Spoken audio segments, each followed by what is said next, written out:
Good evening, everyone. On behalf of Wits alumni, University in Johannesburg, Telfed, and World Mizrachi, we welcome you all here this evening on your Hashoah.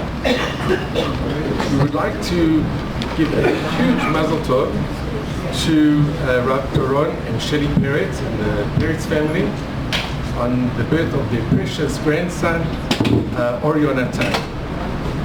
He'll be a shining example and light to Israel. I'd like to also thank Telfed, Roy, to Terry for the tremendous work, to Michelle and her team.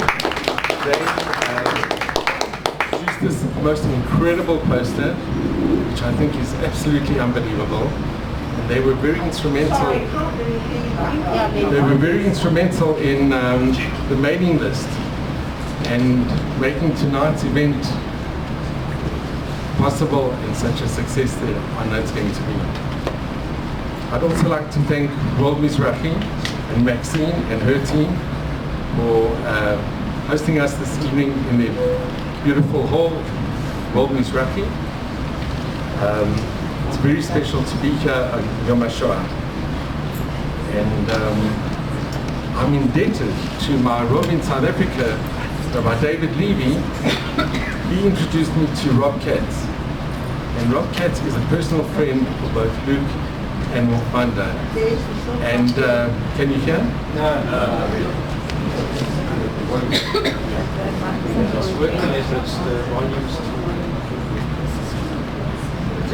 Well, Roy's got I'm going to be introducing to Doron. Doron's got an amazing voice.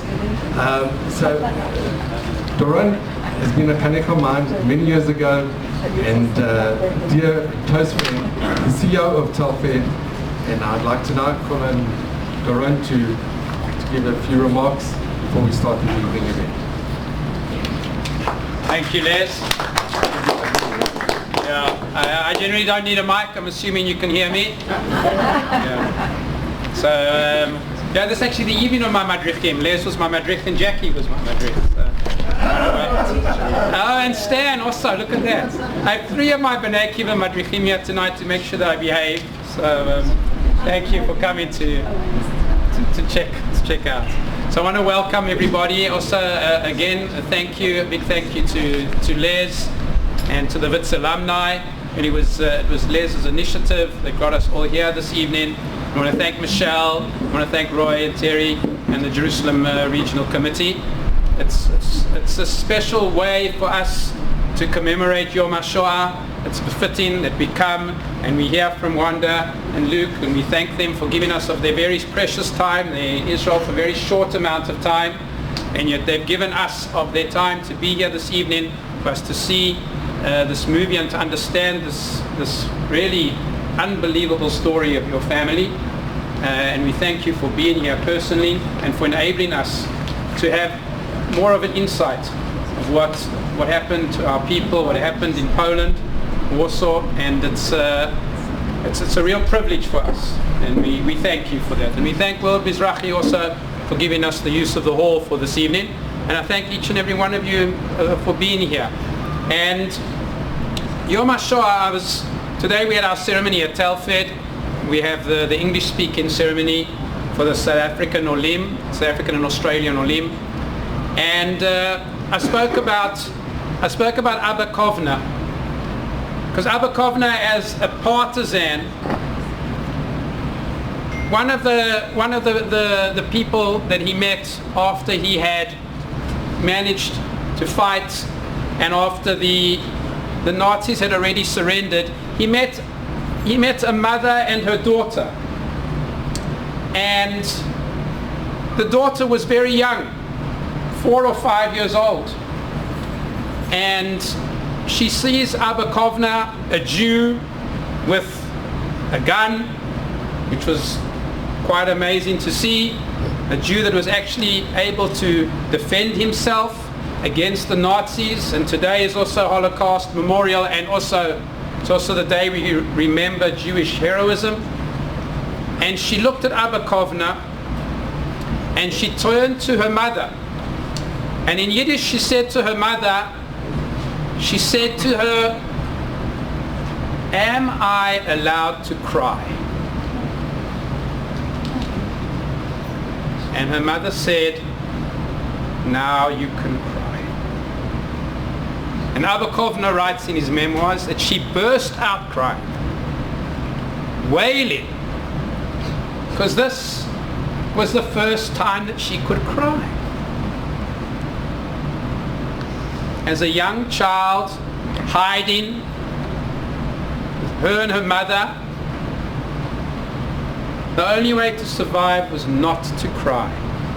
And that ability to express yourself with tears was her first way of being able to heal and to know that she's no longer being persecuted and someone's not going to come and kill her because they heard her cry. And sadly, we didn't think that we would have similar stories that we'll be talking about now, because on the 7th of October there were children who also were unable to cry, because if they cried, the terrorists would hear them. And who would have thought that we would be today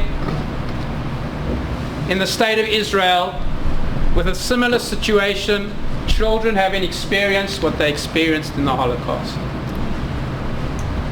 There's one major difference, is that what happened on the 7th of October was terrible, and it's the largest massacre of Jews since the Holocaust.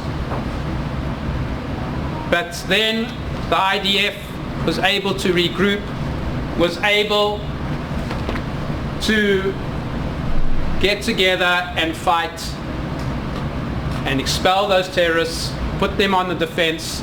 And our situation today, you can't compare to what it was on the 7th of October. And we have so much to be thankful for, even as we sit today and we have so much angst and worry about the hostages, that they too are suffering in a way that Jews suffered during the Holocaust. So this year's Yom HaShoah is not just commemorating something that was. As we said in the Pesach Haggadah, B'chol dor vador omdim aleinu lechalotenu. In every generation, they want to destroy us. Who would have thought that we would be seeing the same type of destruction and hatred that we saw in the Holocaust, seeing it today from our enemies? But as we were able to vanquish the Nazis, and they are gone, and we are here, and 3 years later we had a state of Israel, so we will vanquish our enemies today. And in the end, it's as Longfellow said. Longfellow wrote that the wheels of justice grind slowly, but slowly they grind. It will take time. Things do not happen overnight. But we can see our enemies of the north are a fraction of what they are. We have America now also fighting in Yemen. We have to see what happens with Iran. But in the end, evil falls and good triumphs. In the end. And we have to be there with patience. And what can we do against anti-Semitism? What can we do with what your mother experienced, what you experienced? Because if you're a communist, they complain that you are a capitalist. And if you're a capitalist, they'll complain why you're not a communist. And if you're liberal, then why aren't you a conservative? You're conservative, why aren't you a liberal? There'll always be a reason to hate the Jew. So what can we do? How do you fight that? What can we do? We can ensure that we keep our high moral ground. We can ensure that we do what's right. We know our army is a moral army, and when they make mistakes, they take responsibility for it. We know that we hold the high moral ground, and each one of us in this room today, we need to take upon ourselves to show that morality and to keep that torch of morality. Because as a Jew, our responsibility is to keep the Jewish view, the Jewish moral view, the Jewish high ground. That is our answer. Because we'll be blamed for everything. What we can do is to show that they're all wrong. Because we are moral, and we have a moral lesson for ourselves and for this world. And we have to keep to that code of morality that is ours. It's 3,500 years old. And that's our response. To be proud Jews, to be proud of our heritage. And to be proud of the way that we know we have to live our lives in a moral fashion. And that light unto the nations is what we can do. And the rest, that grinding of justice will slowly take place until evil is defeated. So I want to thank you for joining us. I want to thank Wanda, Luke, I want to thank you for giving of your time. And Telfed as an organization is honored to be here with you this evening. An organization that since 1948 has looked after the South African Olim, and for the last 13 years also the Australian Olim. We can mention tomorrow is Anzac Day. Right? We can think of the Australians and the New Zealanders that fell here. Then it was Palestine fighting the Turks.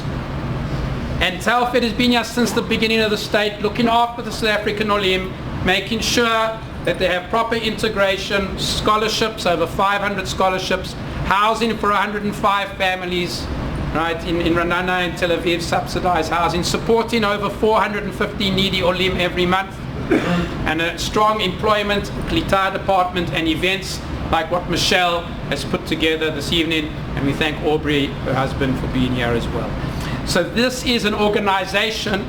When I look at Telfed, I stand here proudly, because we can be proud that we have Zionist organizations like Telfed and like Mizrachi and the other amazing organizations that there are in the state of Israel and in the diaspora that show the world that we have the high moral ground.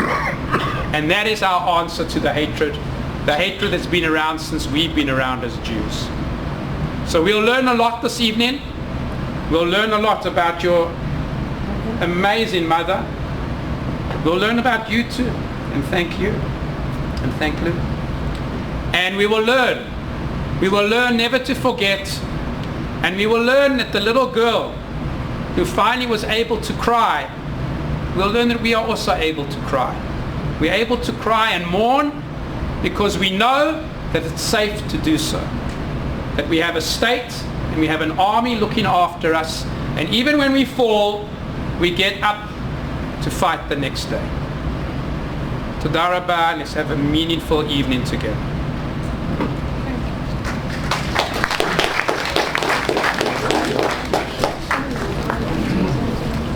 Ron, thank you so much. If I can ask everyone, you do need a mic. If I can ask everyone please to put their phones on silent or to switch them off. Okay. Before we start the movie, I just want to ask, before you got the invitation, who in the audience had heard of Dr. Helena Rothstein? You can show of hands. Had anybody heard of the name Helena Rothstein? Wow. One person in the audience. It's amazing. But she really is an unsung hero.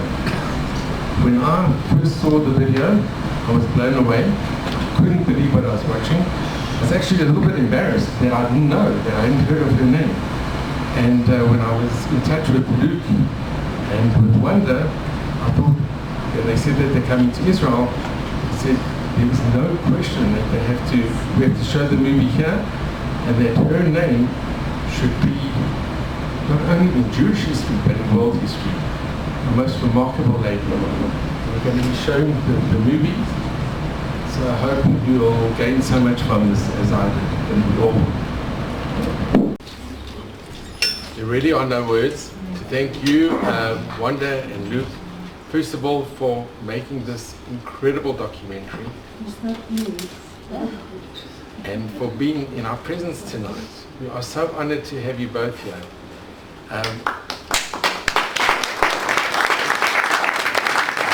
Wanda and we just arrived in Israel on Monday night, and I had the great privilege to be with them on Tuesday morning where we did a documentary, the interview. And on Wednesday,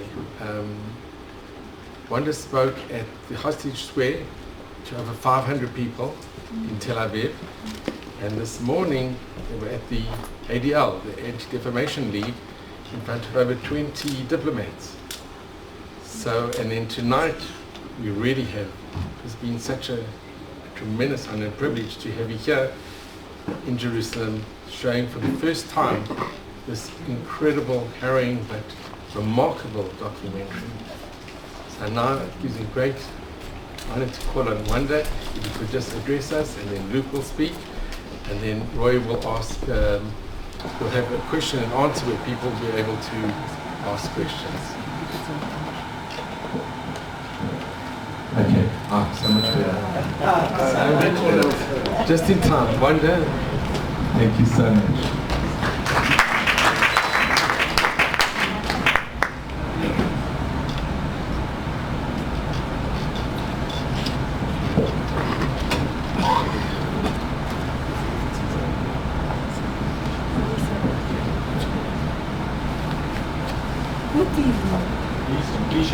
Good evening. I stand before you today not only as a witness of history, but as one of its survivors. My name is Wanda Albinski. I am among the last living voices of a tragedy that scared the conscience of humanity, the Holocaust. I am here to share with you a story that is deeply personal, a story of loss, of unimaginable cruelty, but also a story of courage, resilience, and enduring power of solidarity. I was born in 1936 in the town of Kutno near Warsaw, alongside my twin brother Jan. We lived with our parents and our eldest brother Robert. Our family was very close. My mother, Dr. Halina Rothstein, had given up her career as a dermatologist in Warsaw to raise her children in Kutno, a town which prior to the war had over 7,000 Jews.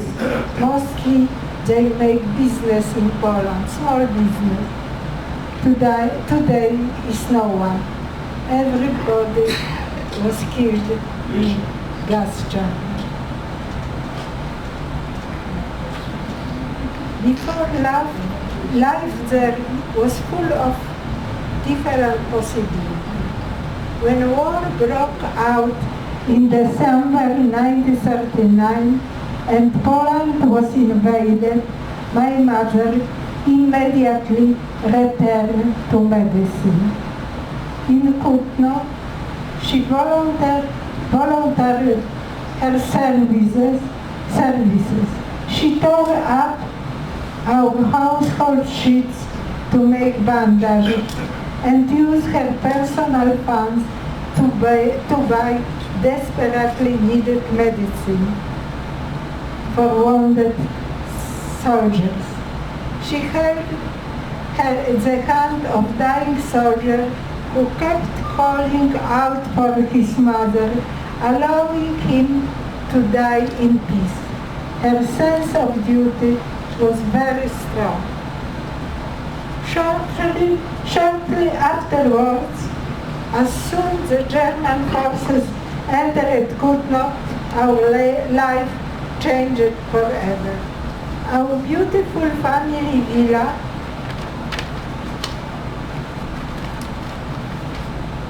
was confiscated by the Nazis.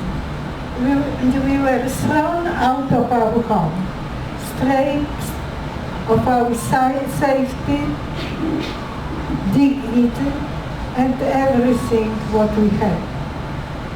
Once the field hospitals closed, we made our way to Warsaw in '94. When war started, my mother was pregnant with smaller child, and in 1940 he was born.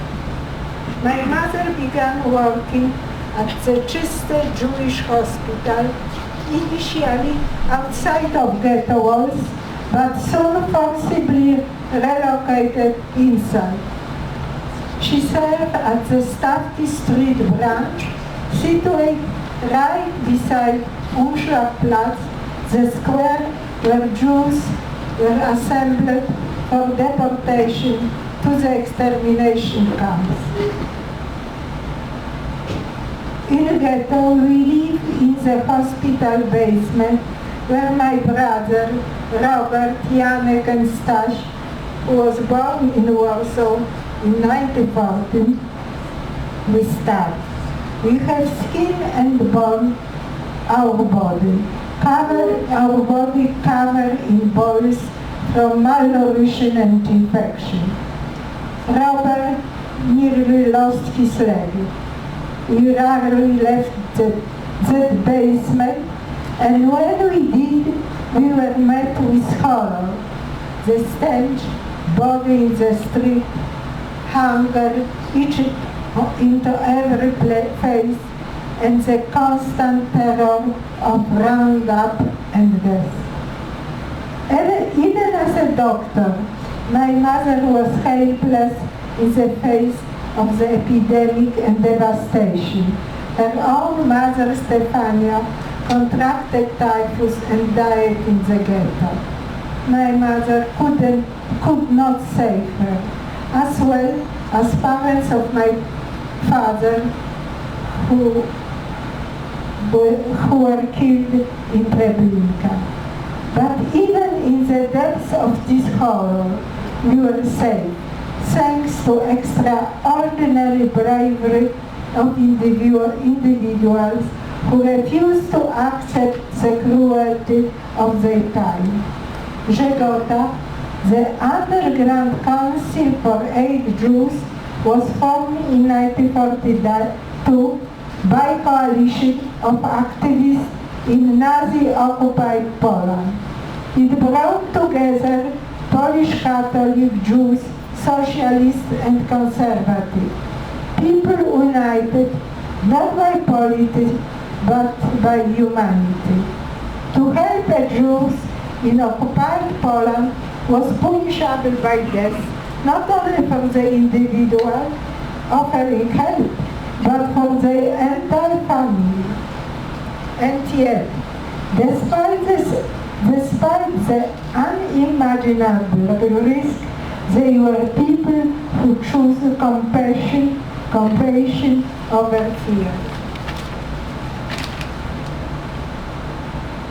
My family was those rescued by Żegota courage.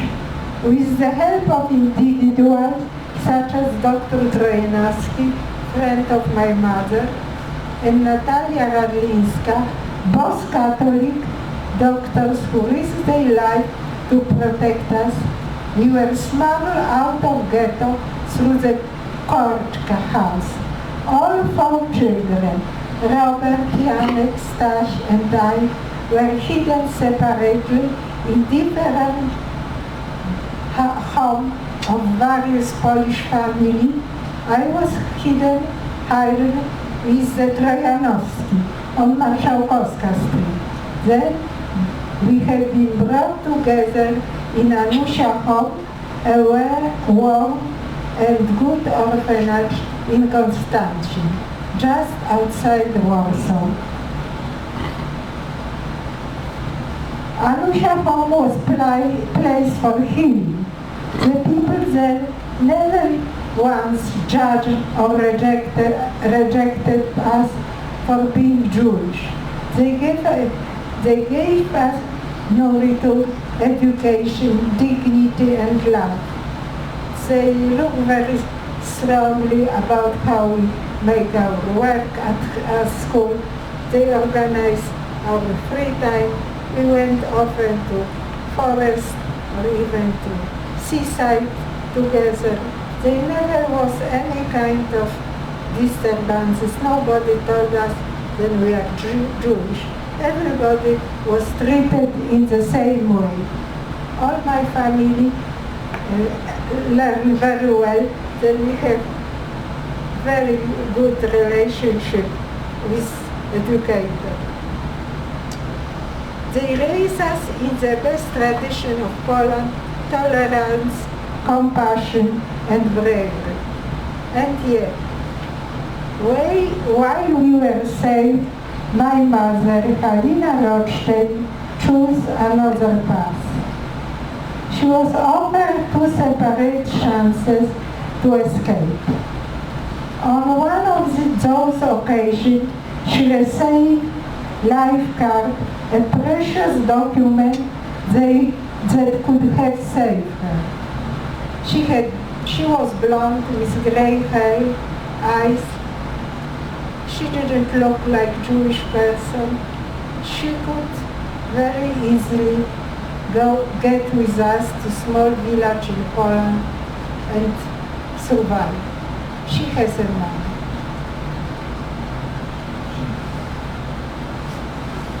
But she handed her card, in place of this, she handed her card to a young nurse and said, "You are young, you have child, you must leave."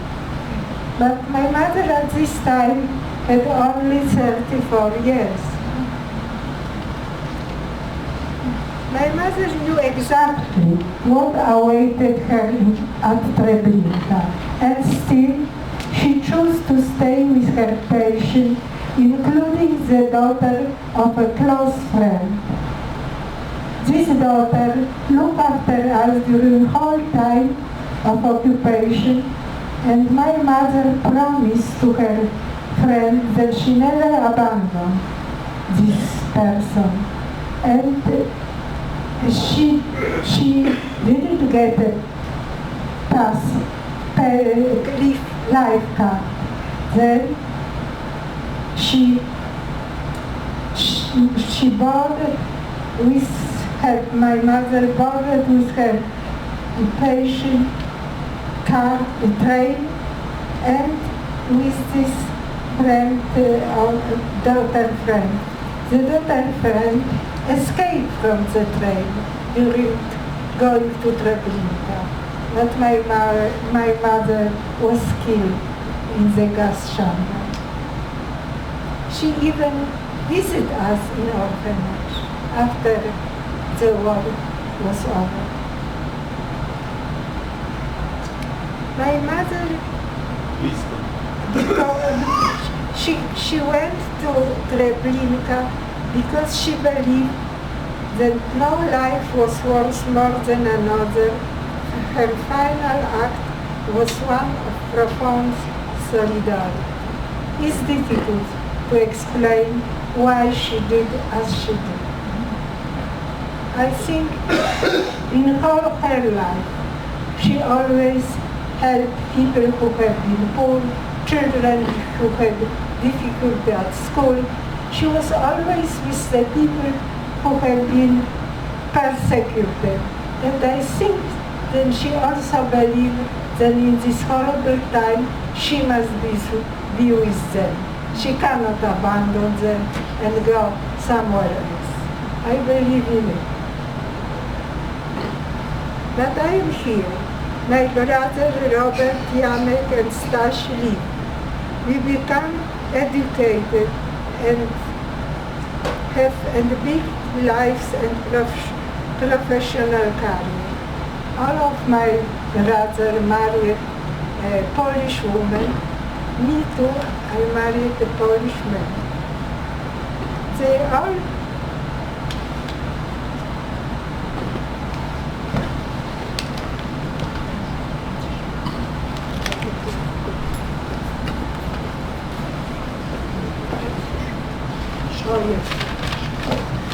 They all raise beautiful families. My brother loved their wife very much because they give them the love also and care which they didn't have never in their life. Żegota carried forward the spirit of Jewish and Polish coexistence that had existed for centuries. Jews once called Poland Poli. Here we shall rest. The Statute of Kalisz, issued in 1264, protected Jewish rights in a remarkable way. It even declared that a Christian who desecrates Jewish grave shall, in addition to other penalty, forfeit his property. This statute, written 750 years ago, represents an ideal of justice that many in wartime Poland risked their life to uphold. Today, I speak to you not from exile, not from silence, but from Tel Aviv, not Jerusalem, in a strong, independent, and beautiful Israel. Everywhere when I went, I see such a good progress, such a beautiful thing, such clean places, such nice person. A place where Jewish life flourished and where remembrance is the sacred duty. Let us never forget what happened when hatred is permitted to grow unchecked. Let us never forget the cost of silence, but let us also remember what is possible when people choose humanity over the fear. We survive, we remember, and we will not be silent. Thank you very much.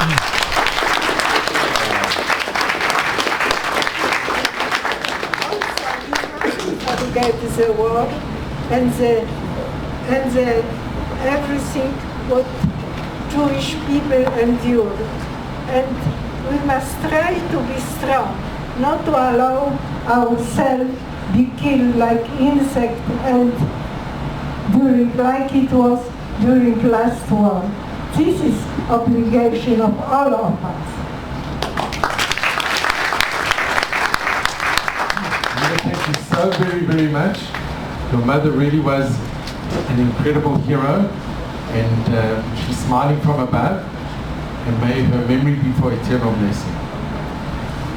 It gives me great pleasure to introduce Wanda's son Luke. Luke is very modest, but an amazing person. He's done so much, only finding out that he was Jewish in his 20s. And Luke has taken on amazing projects in his hometown in Kutno.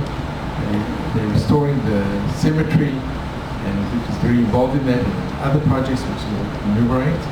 But Luke, it's been also such honor and privilege to be with you and your mom.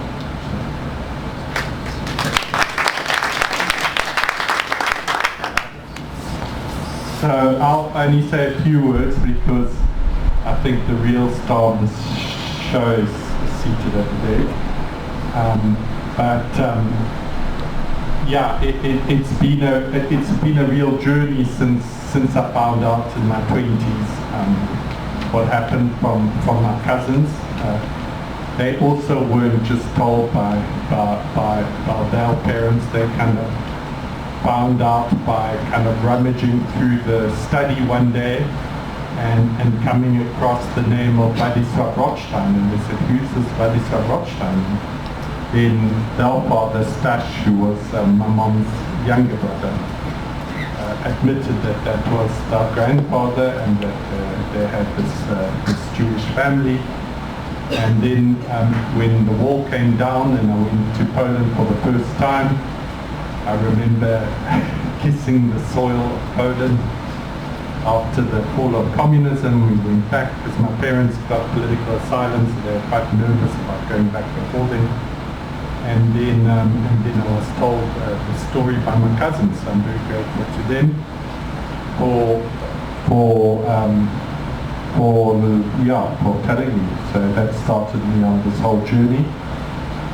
And then we did a lot of research. We had this wonderful researcher in Poland called Piesław Tomczak, and he did some amazing research about our family and all the things they managed to do in Poland in the interwar years, which were very difficult time. You know, you had the Soviet Union on one side, Poland fought a war against the Bolsheviks in 1920. They wanted to invade and take over Poland, and then on the other side you had the rise of Nazi Germany. So it was a very difficult period, but there was so much progress during that period. My family got the Chrysler dealership for the whole of Poland 5 years after Chrysler was created in the US, and they built dealerships all over Poland. The one dealership in Warsaw won an architectural award for the most outstanding building of, I think, 1927. And then they developed this incredible chemicals factory in Yusuf Kutner's hometown, Kutner, which was, and we've got the Kutner group here, so thank you for coming. And they developed this amazing chemicals factory there, where they produced ethanol and then they produced enamel paints. And then just before the war, they developed processes to produce synthetic rubber. And this was the first site of synthetic rubber production outside of Nazi Germany and Soviet Russia.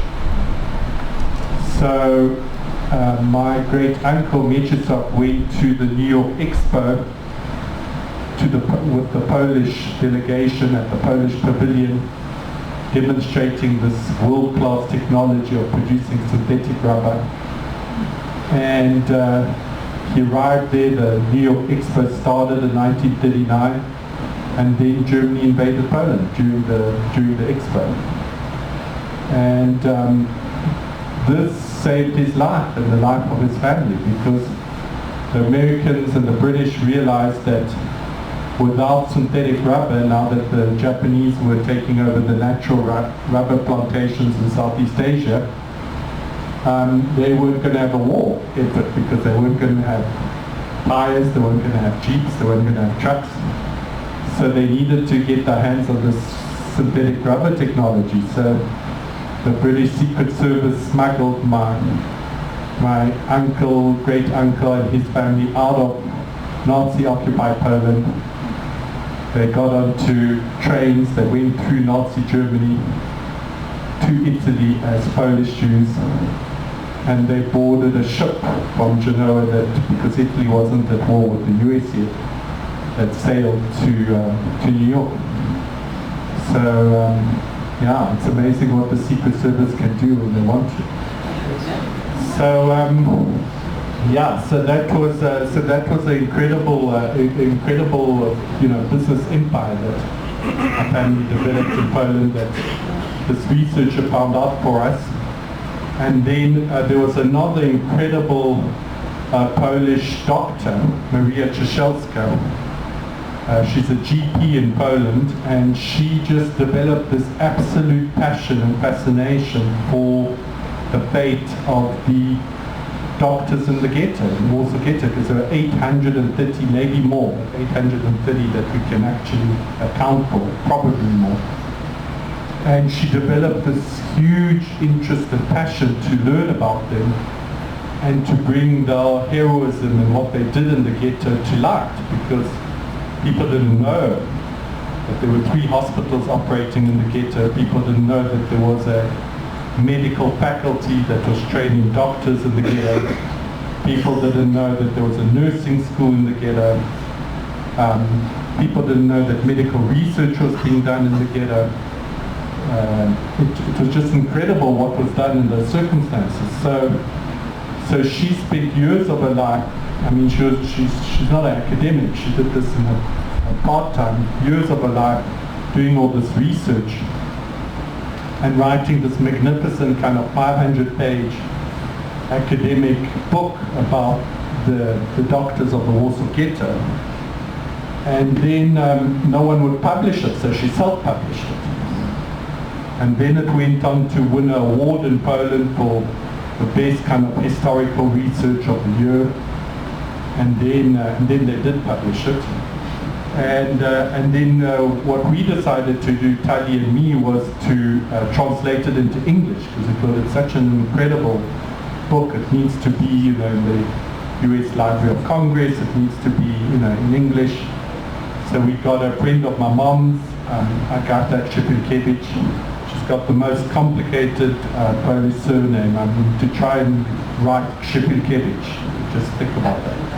But anyway, so she translated the book.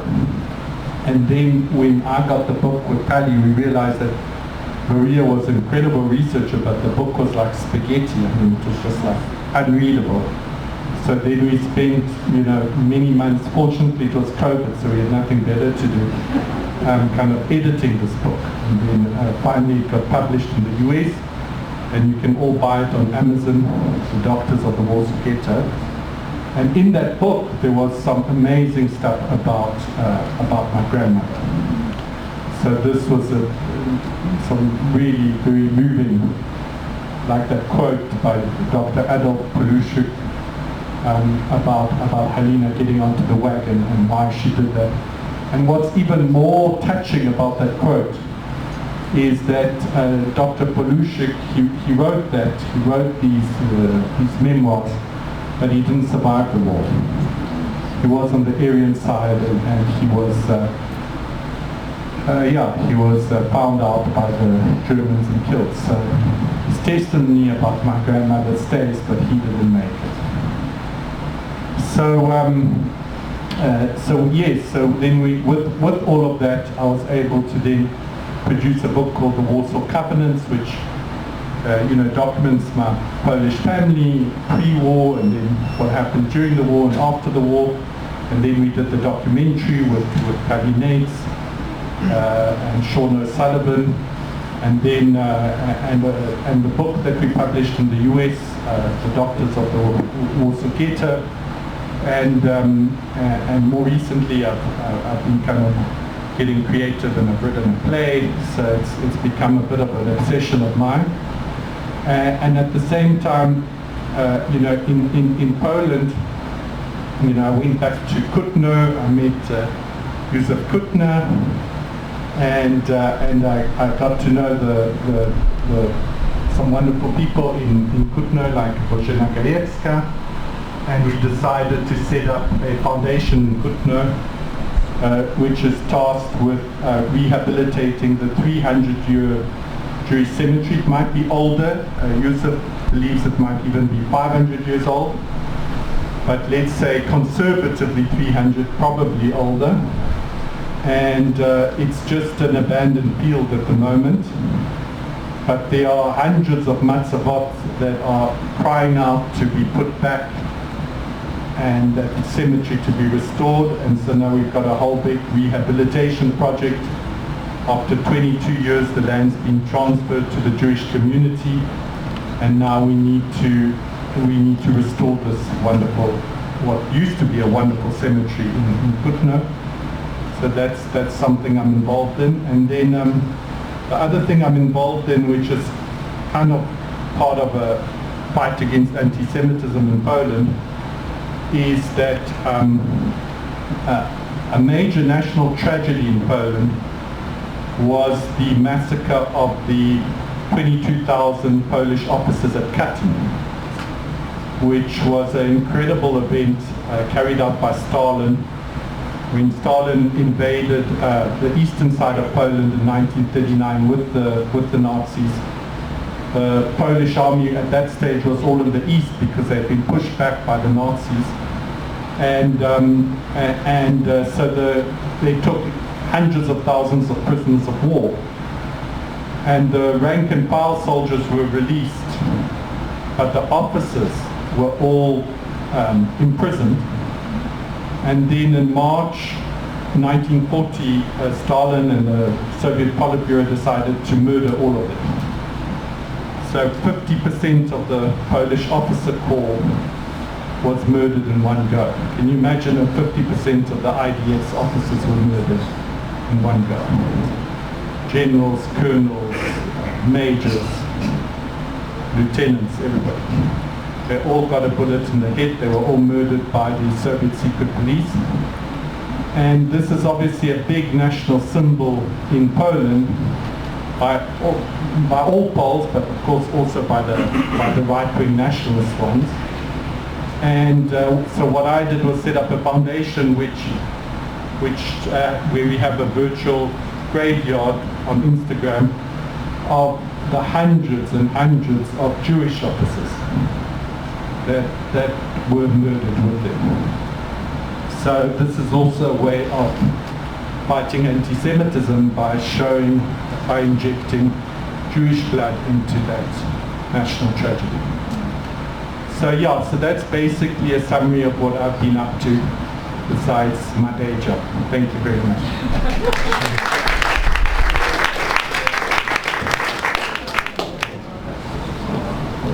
Thank you so much. And I want to call on Hashoah, who's head of the Jerusalem branch of Telfed.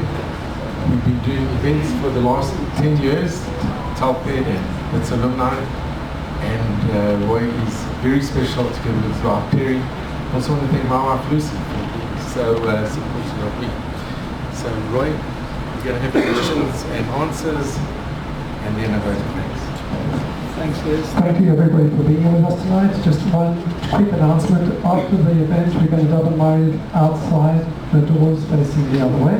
So hopefully there'll be a minyan. It looks like there will be a minyan up here. The other thing is our hosts have magazines outside the Mizrachi organization. Feel free to take a copy with you. It's always interesting information. Now we'll open up a question and answer session. If you ask a question, please keep it as a length of a question, not a partial lecture. Otherwise, I will cut. Yes, please. How did the family get to South Africa? So my mom and dad escaped communist Poland in 1963, and they that was a whole process involving some corruption and all kinds of shenanigans. And they escaped Poland, and then they arrived in Switzerland, where Switzerland granted them political asylum. There's a lovely story about my mom arriving to ABB, you know, the big Swiss company, a big engineering firm, and she applied for a job there, and they looked at her degree, which was from the Warsaw Polytechnic, and they said to her, well, I don't know, we have to check what this Warsaw Polytechnic is all about. We haven't had anyone apply from the Warsaw Polytechnic, so give us a few days and we'll get back to you. And then a few days later they phoned my mom and they said, listen, we did our research, and the Warsaw Polytechnic is just as good as the Zurich Polytechnic, so you can come in and you'll get the same salary as a Swiss engineer. So that was how my mom started working in Switzerland. So I was born in Switzerland, but my dad got a bit bored of Switzerland. He was a bit of an adventure seeker, and so he got a contract in Botswana to do the land surveying of the newly independent country of Botswana. It was brand new, out the box. So he actually sailed from Southampton to Cape Town, and then he took the train to Gaborone, and that's where he started working. And my mom didn't join him because she was pregnant with me. And then when I was 3 months old, then she came to Botswana, and they lived in Botswana for a few years, and then they ended up in South Africa. So that's how I ended up in South Africa. Any other questions? Is anything known of your grandfather's fate, Helena's husband, And Yeah. did your mom when did your mom find out she had been Jewish? Did she know ahead of time or only when you found out? No, my mom knew. My mom knew, my dad knew. My Catholic grandmother knew as well, so everybody was kind of in the know. In fact, my Catholic grandmother, Janina, she actually organized a whole set of false papers for my mom so that my mom could actually get married, because otherwise it would have been very difficult. So it was, again, all kinds of shenanigans involved in getting false papers. And if you look at my mom's passport that she uses now, the information there is not correct, but it is what it is. So Władysław Rothstein, so he was a wealthy Jewish industrialist. He was part owner of that Kutner chemicals plant. So he was smart enough to realize that, I mean, no one knew yet about the Shoah, but he realized that he would be a target straight away. So he left as the Germans invaded. He wanted to get to Romania, and from Romania to France. But what no one anticipated was the Soviets would invade on the 17th of September. And when they invaded, he was caught by the Soviets. Fortunately, because he was a highly skilled engineer, they didn't send him off to Siberia, where many Poles, hundreds of thousands went there, many hundreds of thousands perished there, including many Jews. But instead he was employed in a factory in the Soviet Union. When the Germans invaded the Soviet Union, they pushed the factory over behind the Urals. And at the end of the war, because of his engineering skills, he was given the rank of a major of the Soviet army, and he was involved in transferring equipment from East Germany to the Soviet Union as part of a material reparation program. And some of the equipment was his own equipment from his own factory in Kutner. And then he stayed in the Soviet Union. He was never allowed to leave. He stayed there, he worked there. Terrible conditions. He was in this little village, miles and miles away from anywhere. Very, very poor. Didn't even have kind of running toilets at home. It was really rough. And my mom visited him a few times in the Soviet Union. At the end of his life, after Stalin's death, he did move to Rostov-on-the-Don, and he did come to Poland very occasionally and visit, but he had another family in the Soviet Union, and he lived out his days in the Soviet Union. We're going to take two more questions. Yes, please. Yeah, you've lived in many places. Which place do you consider home? What do you do as your home? Yeah, I've got many homes. I mean, I love South Africa very much, and I've got some incredible friends there, and I love going there. And then for me, New Warsaw is a very special place because it's just so much of my history bound up with that city. And more recently, I took my son to Kutno to see the hometown of my mom, and in some ways that was also homecoming for me. So it's a complicated answer that I'm giving you. Okay, last question. Hi, were you in your mid-20s or when you found out about your Jewish heritage? I was 20 because it was, I went to Poland in April 1990. I'm giving away my age now. So, what happened at that moment? How did you feel? What was the first thing you wanted to do, or what did you do? Well, I definitely talked about it with my therapist. But I mean, the main thing was just a lot of curiosity. And also, obviously, asking my mom, why didn't she tell me? And my dad, why didn't they tell me? And trying to process all of that. But my main driver was curiosity, just to learn more, find out more. understand more, and it's been such an incredibly rich journey ever since.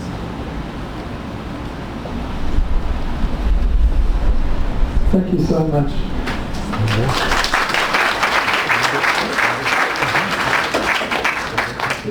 It's very difficult to summarize an evening of such immense emotion, history, and chesed, goodness, good heart, caring, compassion of such an incredible family, which started many, many years ago and it's continuing to the next generation. This guy's amazing. I love you. You're great.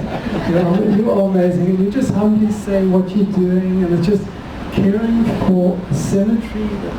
Unbelievable, and I can just imagine what the cemetery is going to be looking like in a couple of years' time. Thank you. So, Wanda, could I please ask you to please join us over here? In the name of Telfed, in the name of Wits and my special friend Les for organising this evening, and Michelle, thank you. This is really incredible.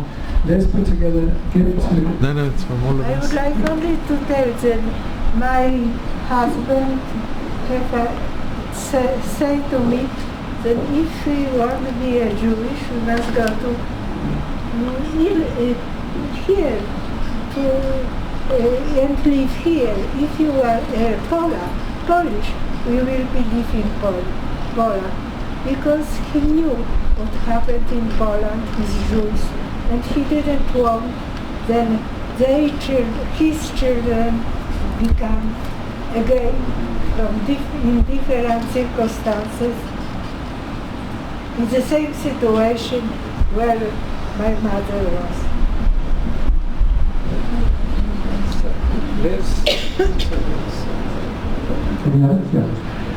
Let's put together two beautiful gifts, and with a lot of thought and feeling what they are and why it's presenting it to you. One is Birkat Bayit. Birkat Bayit. It's a blessing for the home. And your home is blessed. Your homes are blessed. God is watching you and He's smiling for what you people, your family, had ever did. It's just amazing. You are very, very special people. So here is a blessing for the home written in Hebrew, and if you want me to say, B'sha'ah zeh lo yavot tza'ar, through this entrance there won't be any sorrow. B'zot ha'dirah lo tavot tza'ar, in this home there will not be any sorrow and destruction. B'zot ha'dirah lo tavot be'alot, through this doorway there won't be any worries. And b'zot ha'machloka lo tavot machloket, in this division, this area there won't be any disputes. In this place there will only be salvation and blessing. And this is a very special bowl that we used to cut the challah on Friday night. It's very picturesque of Jerusalem, of Israel. So it says on it, before Shabbat Yom Tov, in the honor of Shabbat and the holy days. Use it in good health. Keep doing what you're doing. And both of you, I'm really emotional now. This is great. So Michelle, could you just take the photos, please?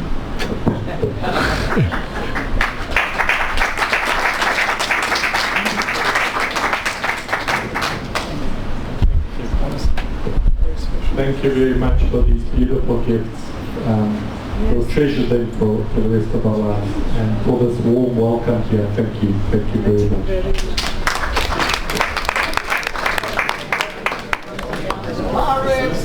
That